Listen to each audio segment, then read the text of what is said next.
Assalamualaikum warahmatullahi wabarakatuh. Kami dari kelompok 7, kelas 1 PA 13, mata kuliah Psikologi Faal, akan menjelaskan mengenai indera pengecapan dan penciuman. Anggota kelompok 7 terdiri dari Aulia Aldelia, Fatimah Azahra, Maritza Fairuz, dan Muhammad Iqbal. Dengan pembimbing Dr. Ferdiana Yunita, MKM. Indera pengecapan. Anatomi dan fisiologi indera pengecapan. Indera kimiawi karena memiliki reseptor yang peka terhadap molekul-molekul kimia yang terdapat pada makanan atau minuman, berkaitan dengan kemampuan mendeteksi rasa suatu zat seperti makanan atau minuman, mineral maupun racun.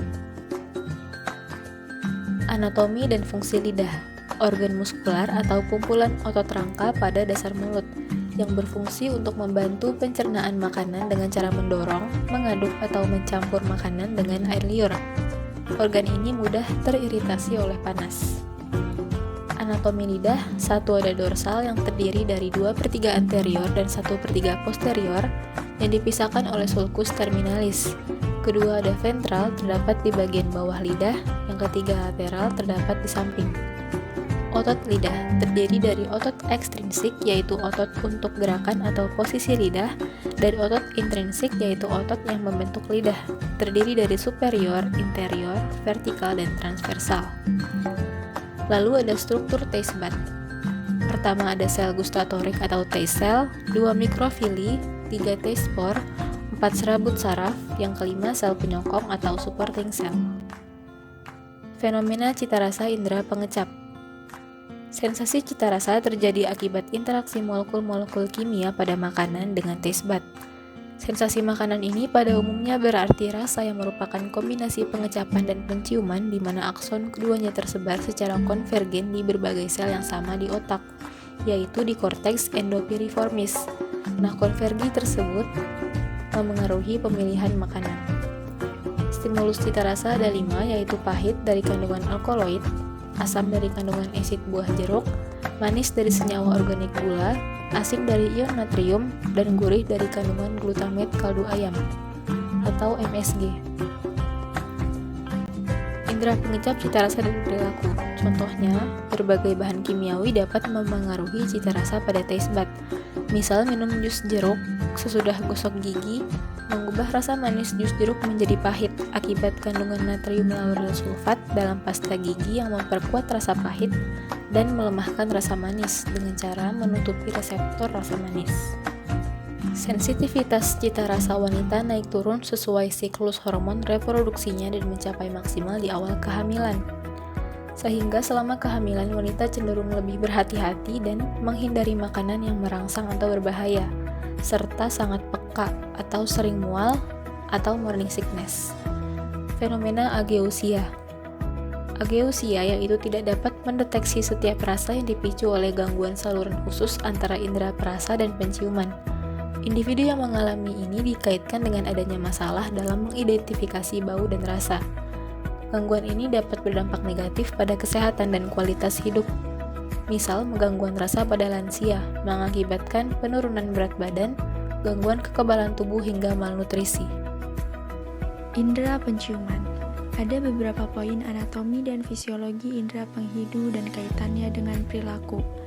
Pertama, indera kimiawi karena memiliki reseptor yang peka terhadap molekul-molekul kimia yang terdapat pada zat organik yang mudah menguap dan larut lemak. Yang kedua, kurang berkembang pada manusia dibandingkan hewan. Yang ketiga, membran olfaktiorus terletak di bagian superior lubang hidung. Dan yang keempat, membantu mengidentifikasi makanan yang baik dan rusak atau busuk. Anatomi dan fisiologi penghidung. Hidung adalah organ sistem penghidung yang terdiri dari nasal ekternus dan kafum nasi yang dilapisi membran mukosa. Di kafum nasi terdapat rambut-rambut halus untuk menyaring kotoran dan terdapat 3 konka nasalis, yaitu superior, media, dan inferior, untuk turbulensi aliran udara yang masuk ke hidung. Di dinding medial terdapat septum nasi atau sekat hidung. Pada permukaan atap rongga hidung, mukosa plat cribiformis, tulang ethmoidalis, terdapat 6 juta sel olfaktorius menjadi bulbus octavorius atau nervus olfaktorius.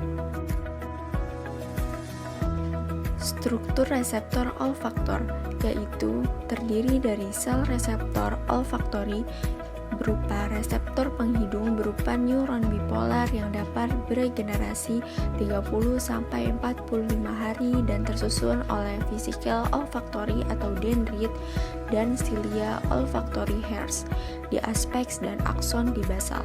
Yang kedua, sel penyokong atau supporting cell silindris, mikrofili, pigmen kuning, dan penyokong fisik memberi nutrisi isolasi listrik untuk sel olfaktori. Yang ketiga, sel basal pendek, piramid, basofilik, proliferasi mengganti sel sustentakral dan sel basal. Fenomena olfatorik yaitu zat kimia yang mudah menguap atau gas yang masuk ke dalam lubang hidung, lalu larut dalam air untuk menembus laput lendir dan larut dalam lemak untuk berinteraksi dengan membran, untuk merangsang rambut-rambut halus ke sel penciuman, lalu pemrosesan di otak dan menghasilkan interpretasi bau. Reseptor penciuman beradaptasi dengan sangat lambat, namun sensasi penciuman beradaptasi dengan cepat. Lalu terdapat 7 reseptor bau, Campanosus, musky, floral, peppermint, ethereal, pungent, putrid, dan dapat membedakan berbagai macam bau melalui prinsip komposisi. Indra penghidu molekul bau dan perilaku. Kemampuan indra penghidu sangat bervariasi.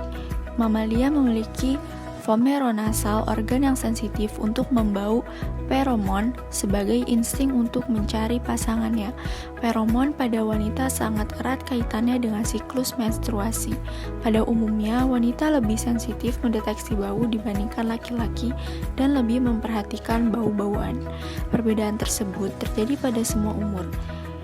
Lalu sinestesia atau pengalaman individu yang berbeda-beda dalam merespons stimulus indera pengecap dan penghidu.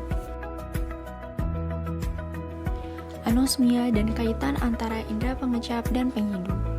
Anosmia merupakan hilangnya sensasi penciuman karena kerusakan syaraf. Manusia lebih cenderung menggunakan indera penglihatan dan pendengarannya, sedangkan berbagai binatang lebih menggunakan indera penciumannya. Makhluk hidup yang lebih sederhana cenderung menggunakan indera pengecapannya. Individu yang kehilangan fungsi indera pengecapannya menyatakan kehilangan selera makan dan mengalami kesulitan menelan. Begitu pula bila kehilangan kemampuan indera penghidup. Anosmia dan kaitan antara indera pengecap dan indera penghidu. Indera penghidu dan pengecap merupakan indera kimiawi yang selalu bekerja sama. Meskipun keduanya tidak dapat mengidentifikasi apa yang terjadi pada jarak yang jauh, seperti indera penglihatan dan pendengaran, namun fungsinya sangat penting untuk mendeteksi sekitar dan apa saja yang sekiranya memasuki tubuh individu.